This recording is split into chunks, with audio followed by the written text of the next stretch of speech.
Hello everyone, welcome to Homeschool Autism Life. My name is Jamie. This week's video, we're going to talk about my curriculum picks for my grade 8 and my grade 6er. Both of them are girls. This is going to be a longer video because last year I tried to break it up by grades, but it was very repetitive just because I do the majority of my homeschool with my girls together.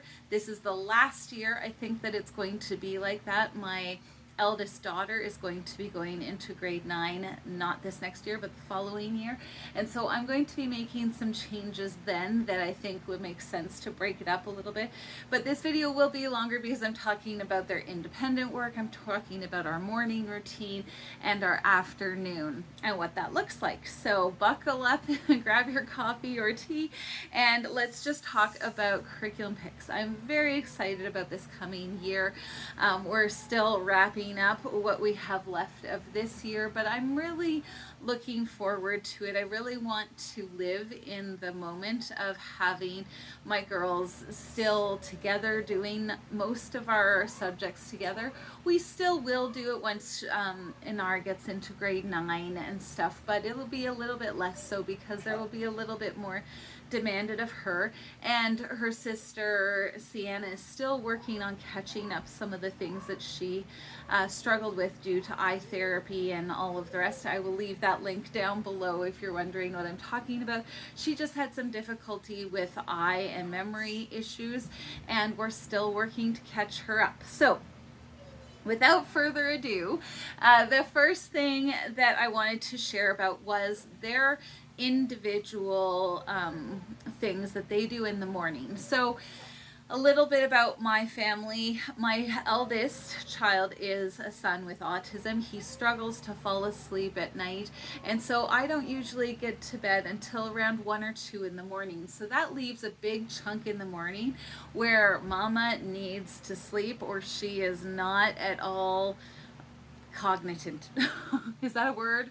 Cognitive. I'm not there unless I have a little bit of more sleep.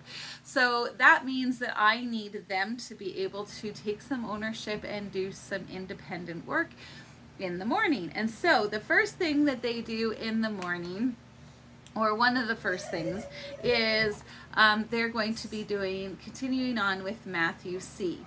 Now, Inara will be moving on to Zeta, and Ceana will be doing Delta. Ceana is quite a bit behind because a lot of, especially math facts, is hard for her to remember and recall, and so it takes her a long time to go through it. Inara did have a little bit of a struggle earlier on with fractions, and so that's been something that we've been working on. We're going to do some work over the summer to try and catch up, but those are their math program, and they like to do that first thing in the morning. They watch their video with Mr. Deme, and then they do the workbook. I did find out that I need to be a little bit more on the ball to just check up on the things, make sure that they're getting what they need. But yeah, that's one of the things. So another thing that we started right at the beginning of homeschool, when I started a few years ago, was our Give Thanks journals. I want them to be doing this more independent. It'll be a morning thing for them to complete, and I might just do a little checkup. Ceana likes to be the one to say, yeah, I did it, and then so we're gonna finish what's left in this, and then I did buy this beautiful one. I will leave it linked down below. Ashley Wilson, I believe, put this one together, and it's just so pretty and beautiful, and I'm really excited about that. We will also be doing our Bible devotion time, journal time. This is mine. We use the SOAK method. So SOAK, meaning scripture, observation, application, and then kneeling in prayer. This is mine. I've spent a lot of time making sure that the girls know that this is something between them and God. Like I said, I might do a little checking up on Miss Ceana, making sure that she does it. But I think that because we've done the verses that we did, I will leave a link down below because I think I linked all of the verses that we did. But we've gotten to the point where we're repeating some of the verses, so I needed a new plan, and I think we're going to go through Genesis and Exodus this year, or Genesis and then maybe a New Testament book, one of the Gospels probably. I still haven't decided, but I want them to do this independent in the morning as well. Miss Inara has been doing a science from God's design. She's been doing these on her own and this year, and it worked really well. I've been really impressed with how that's worked. I just wanted to start giving her a little bit of a glimpse of what it's like to do more independent work, and I really feel like it's been worthwhile doing. She's getting the idea of grades and how much effort she puts in, brings out. She also wanted to start with chemistry, which was, I think, a little bit too much too soon, but she really insisted on it. And so she did switch it up and moved to weather for the third quarter, just because it was a little bit too much on the technical side of it. But she hasn't decided. She might not do Planet Earth, but I have the whole series, and so I usually give her a choice as to what she would like to do, and then I just do the marking after, and that goes towards her grades. So I really feel like that is a good thing for her to do independently. Ceana's verse. Okay, so this was Inara's. This will be Ceana's, but this isn't independent. This is going to take me, is spelling power. As I had talked to you earlier about her having eye therapy and memory issues, spelling is a big deal, and I really wanted her to have at least close. She's getting a lot better, and she has been improving, but there's been a few times where I'm like, I don't even recognize what word that is, and if you're typing into a computer, if you're not even close, the computer can't really, auto correct that. And so I really need to just, beef it up. And this one I really love. I'll leave a link down below to this one where I talk about this curriculum. But it's a really good one if you have an older child who's working through some spelling issues, because there's no grade average or like there's no grade written on top. There's nothing to say, you should know this already, and you don't, and so you're a failure at life. And I think that for a child who has had those struggles in school, that's an automatic, I've spent so much time rewriting that in her mind and saying, your brain just learns in a different way at a different time, and it's okay. It's okay that it does that. So this is one that I really highly recommend, and I will be doing it exactly as I have listed in the spelling power video. Another thing that they're going to be doing independent in the morning is Fix It Grammar. What I have done in the past with Fix It Grammar is we work on it together after read aloud. I think what we will end up doing is they will do it and I will just check and make sure that we've done it correctly so that there's no little foul ups or mistakes. But it was something that it just takes up a lot of time, and I want to use that time doing something else. So after our morning routine, after Mommy has gotten up and checked the work that needs to be checked, eaten, fed Darian, because he doesn't like to eat until 10, 11 o'clock in the morning, then we move on to read aloud time. So that's the time where my son will take his learning tablet, his Leapfrog, and he goes somewhere else. We take over the living room for a little bit and we do read aloud. Now, this past year, we've done a whole Bible study each month we picked a fruit of the Spirit and we talked about that. We talked about how to apply it to our lives. And I really feel like that has had value, and I really want that to be important to my girls. It's something that I do with parenting as well. Some kerfuffle happens, there's a fight, and I ask each of them separately, what fruit of the Spirit could you have used in this situation? And it's just changed how I've parented. It's changed the direction of the conversations often, especially when it comes to fights or disagreements. So, because we finished that and we didn't fill in the book or anything, so I can always come back and do those later when they're in high school. But this coming year, I want to do something that has a similar value, and this is the New Answers book, the first one, by Ken Ham and Bodie Hodge.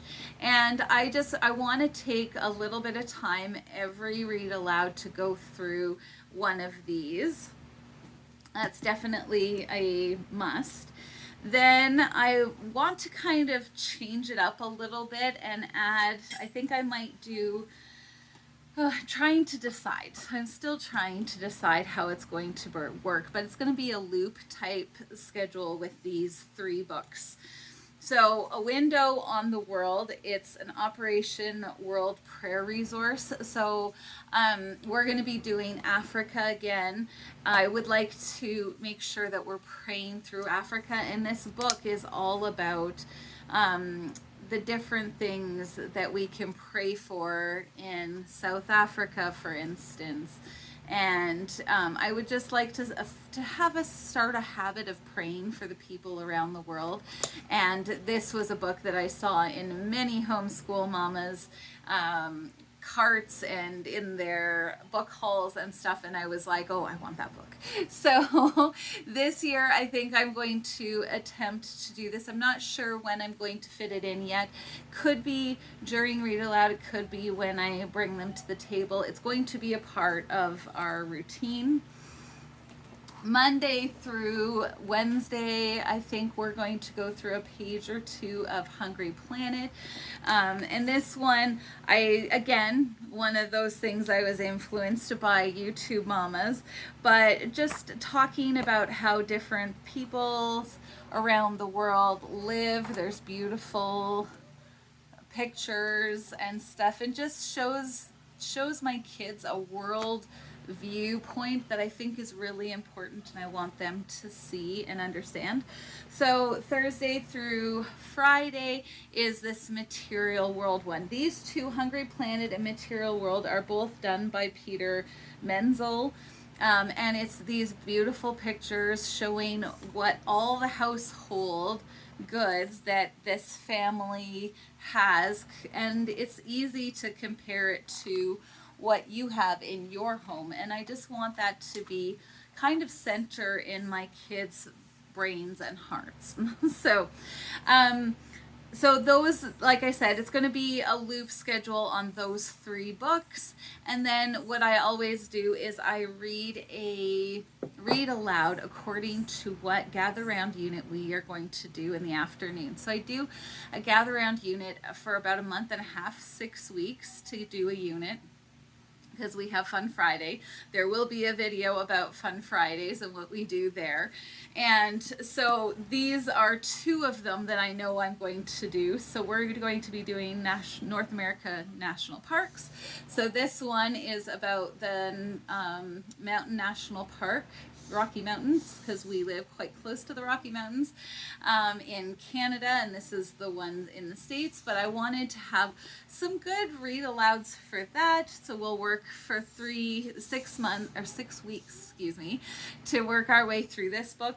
And then we also are doing the Africa unit again, and so this is the book that I picked up for that, because we read A Long Walk to Water last time we read it. We read a book about elephants, and this was a new one that I wanted to read to my girls. So that's essentially our morning routine. It happens between 11:30, sometimes 12, so it's not technically morning, but it's morning for mama.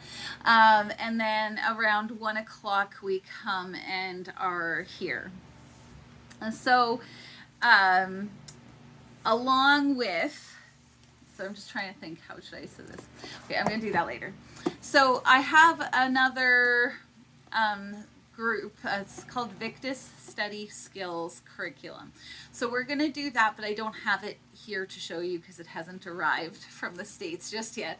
But it was something that I really wanted to give the gift for my Inara and Ceana, but mostly for Inara coming up, the ability to know how to study. I felt like when I was growing up, it was something that I kind of bumbled through.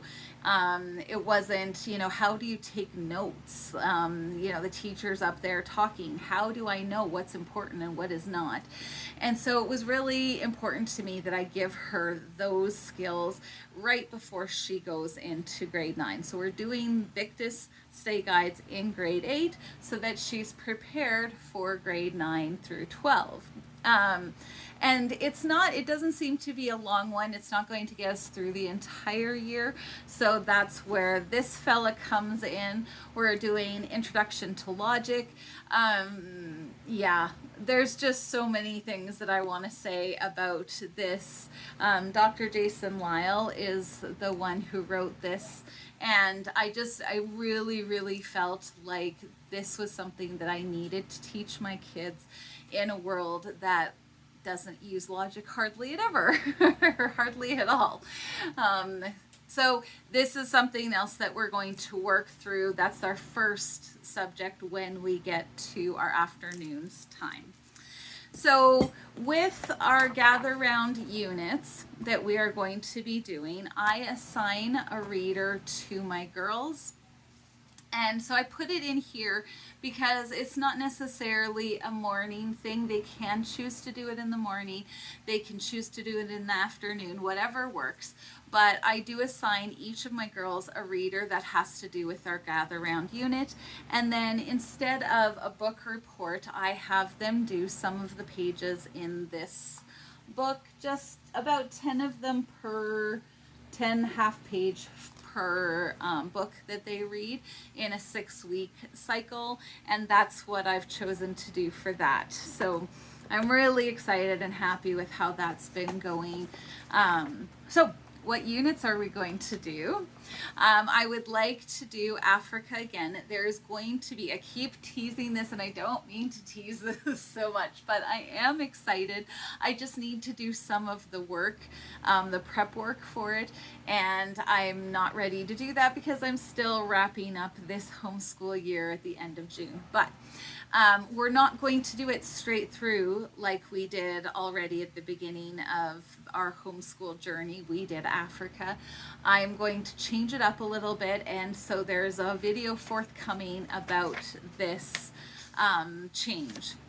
Artist unit. We are going to do the artist unit. We didn't get to it this year, so we must get to it this year. We're going to do the season of Caroline Noel from Campfire Curriculums. I had meant to do it this summer, or this summer, I can't talk, this winter. And I don't remember what all happened, but something came up, and so I'm going to be doing it this year. This is another mini unit that we will probably do in April. It's the Canadian government. It's something that I want to cover with my kids. I think that there is an election coming up. It's one of those things where it could be called, it might not be called, and maybe it's just wishful thinking on my part. But I really need to go through the Canadian government, help the kids understand what that looks like for them. We're going to be doing farming and food as well, and intro to psychology, and then there's one more unit that I don't have that's not made yet. It's rocks and minerals from Gather Round Homeschool, and that's going to be all the units we're going to cover. If one or two don't get covered this year, then they'll just move on to the next year. So I'm not too worried if life happens. There's flexibility built in.